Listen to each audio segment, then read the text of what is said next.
Y seguimos aquí en Gente con Alma y os tengo que presentar ya a nuestro colaborador, que hoy sí que sí está aquí con nosotros esta tarde en la sección de dudas financieras. Buenas tardes, Antonio Olaya. Buenas tardes, gracias como siempre por invitarnos. Gracias a ti por hacer el gran esfuerzo que haces siempre para estar aquí con nosotros, con el gran trabajo que nos consta que tienes por delante y más en esta fecha, ¿no? Que supongo Correcto. que estará la cosa un poco apretada. Muchísimo trabajo, la verdad que sí, muchas consultas, pero bueno, tratamos de no faltar nunca. Y consultas que no falten, ¿no? Que no Tampoco. falten, que no falten.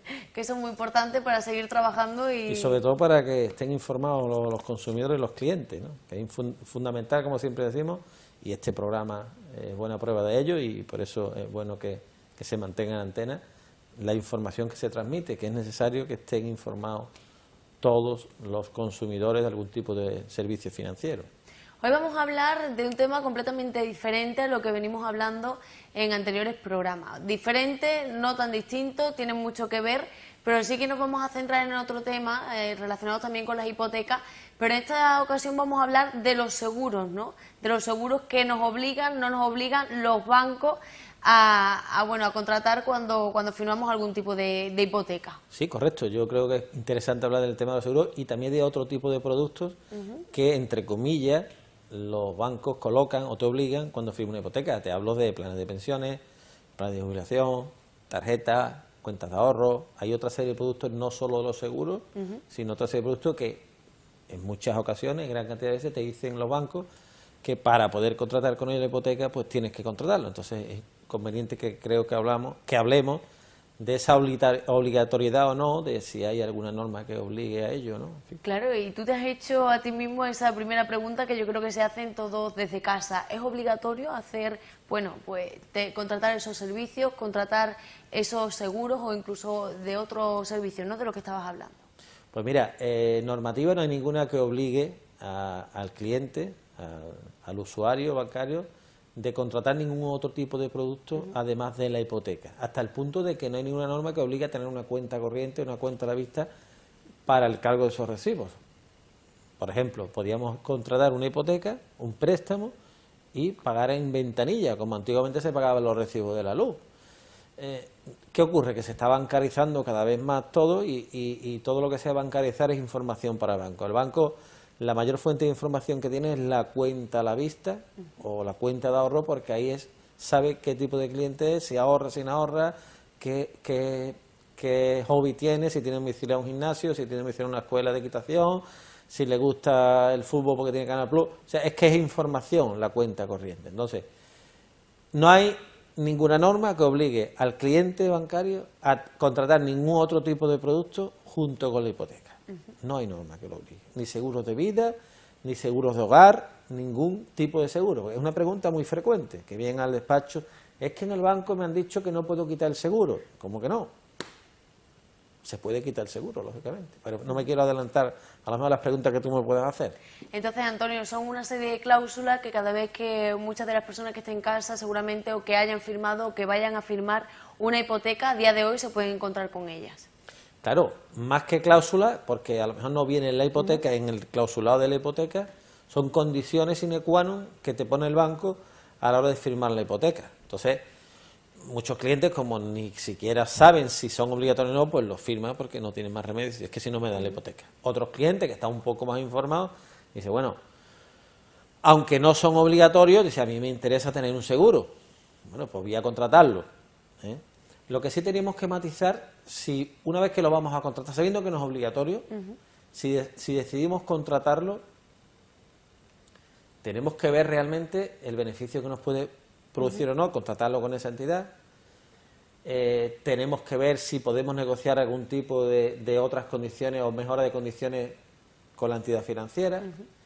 Tenemos que saber en los seguros, sobre todo de hogar y de vida, si tiene que haber una cláusula de cesión de la prestación a favor de la entidad. Tenemos que saber si es posible contratarlo con otra entidad y ceder los derechos a esa entidad. O sea, son muchas preguntas que están en el aire. Entonces si nos centramos, por ejemplo, en típico, que siempre dicen, el seguro de la vivienda es obligatorio. Lo habréis escuchado muchas veces, ¿no? Que mira, la tarjeta, pero el seguro de vivienda es obligatorio. Bueno, pues ya hemos dicho que no es obligatorio. Primero, no es obligatorio. Otra cosa es que tú quieras tener un seguro de tu vivienda.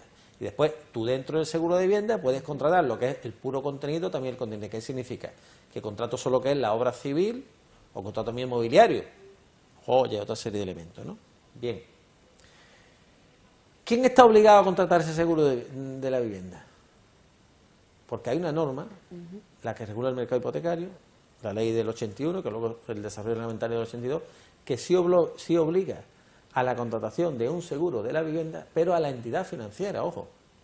La que está obligada a tener un seguro de ese bien que está hipotecando es la entidad financiera cuando esa entidad quiere titulizar el activo. Yo sé que estoy hablando de unos términos muy técnicos que a lo mejor te veo que te pierdes, pero si esa entidad quiere financiarse sacando un bono o una cédula hipotecaria para vender en el mercado, sí lo obligan a que, como la garantía del pago de esos bonos son las mismas viviendas que están hipotecadas, la ley dice, y tenga usted un seguro. ¿Qué hace la entidad para curarse en salud por si el día de mañana tituliza ese activo? Te obliga al cliente a tener el seguro y ya no tiene ya que pagar el día de mañana ese seguro si tú utilizas el activo. Se está lavando las manos, ¿no?, en cierta medida. Correcto, te está diciendo, bueno, entonces muchas veces le dicen, no, es que esto no lo puedes quitar porque esto es, bueno, me lo llevo a otra entidad. Se puede ir, pero si te lo lleva a otra entidad, tienes que tener la cláusula que me cede a mí los derechos. Pues tampoco, no tiene obligación ninguna el cliente de firmar. Primero, de firmar seguro de vivienda, seguro. Segundo, si lo queremos firmar, lo que yo haría, pedir precio. Voy al mercado y ¿quién me deja mejores condiciones? Y pido 3 ofertas. Y digo, bueno, este me cubre más, este me cubre menos, y esta entidad me da más seguridad, esta tiene mejor servicio postventa, porque una cosa importante son las reparaciones en la vivienda. Entonces a lo mejor es un seguro más barato, pero luego tienes un percance en tu casa y no te lo reparan, ¿no? Bueno, pues todas esas son las cosas que tenemos que ver a la hora de contratar el seguro. No si es obligatorio o no. ¿De acuerdo? De acuerdo. Seguros de vida. ¿Es obligatorio un seguro de vida? No es obligatorio. Ni hay norma que así lo establezca. Entonces, ¿qué tenemos que ver? Pues se dan casos, por ejemplo, se han dado casos que le han hecho seguros de vida para pago de la hipoteca a militares. ¿Qué pasa?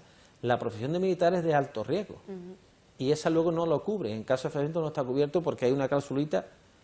Los funcionarios, hay veces que contratan un seguro de desempleo a funcionarios, cuando los funcionarios prácticamente hasta ahora casi imposible que lo despidan, ¿no? Bueno, ¿y a qué viene contratar un seguro de desempleo a un funcionario? No tiene efectividad práctica. Entonces, mucho cuidado con los seguros que nos ofrecen a la hora de contratar la hipoteca, porque no son obligatorios y lo que tenemos que estudiar luego es ver si efectivamente cubren algún En este caso, riesgo. ¿qué hace el cliente? Cuando el banco le propone, pues como tú bien decías, toda esta serie de medidas necesarias según la propia entidad para firmar esa hipoteca para que finalmente te la puedan dar, ¿qué es lo que haces tú? ¿Qué es lo que tú recomiendas a la gente? Como siempre decimos, búsquese usted un asesor independiente, especialista y que esté preparado. ¿Para qué? Para hablar en condiciones de igualdad. Porque buscar un asesor que te puede costar 50, 60, 70, 100 euros, no sé, te puede ahorrar dinero. Porque puede hablar de tú a tú con el banco y puedes negociar con él. Por ejemplo, ¿qué se puede hacer? Si al final tú dices, bueno, lo voy a contratar. Una de las cosas es, como yo digo, es pedir ofertas a otras entidades, compañías de seguro, sobre todo compañías de seguro, para ver si la que me está dando el banco está a precio de mercado o no. Segundo, puedo negociar, si al final lo voy a contratar con el banco, digo, ¿qué mejora me da de condiciones? Si yo lo firmo contigo tendré que tener algo a cambio, ¿no? Voy a negociar. Y hay bancos que te ofrecen bonificaciones del tipo de interés. Dice, bueno, vale, si la contratas conmigo, los seguros, pues te hago una bonificación del 0,20. Si domicilia la nómina, un 0,15. Una serie de bonificaciones que son rebaja del tipo de interés, normalmente el diferencial, si contratas con la entidad. Bueno, pues eso se puede hacer. De hecho, algunas entidades lo ofertan. ¿Qué pasa también en unos casos que tenemos que estar atentos? Y todo enlazado con lo que tú decías. Vamos a hablar de temas distintos, pero enlazados. ¿Por qué? Porque hay muchos casos de hipotecas con cláusula suelo, que le hemos hablado, que tienen un límite mínimo, a lo mejor del 3 o del 4, y esas bonificaciones no llegan a aplicarse. ¿Por qué? Porque yo he firmado que tengo bonificaciones en caso de tener seguro nómina, y como tengo un tipo mínimo, independiente de que haya contrato, no me baja el tipo de interés. Luego, tengamos cuidado con eso. Dice, no, es que yo he firmado bonificaciones, me bajo un 0,20 tal. Sí, pero es que como tiene una cláusula suelo, pues resulta que no son en la práctica efectiva esas bonificaciones. Vamos, Antonio, que siempre que firmemos una hipoteca, en este caso, hay que tener mucho cuidado con todo lo que firmamos y sobre todo estar bien asesorados y con una persona que esté formada en este asunto. Bueno, Antonio, como siempre, muchísimas gracias por participar en esta sección de dudas financieras. Desde luego un placer tenerte aquí un día más. Muchas gracias. Gracias a ustedes, como siempre.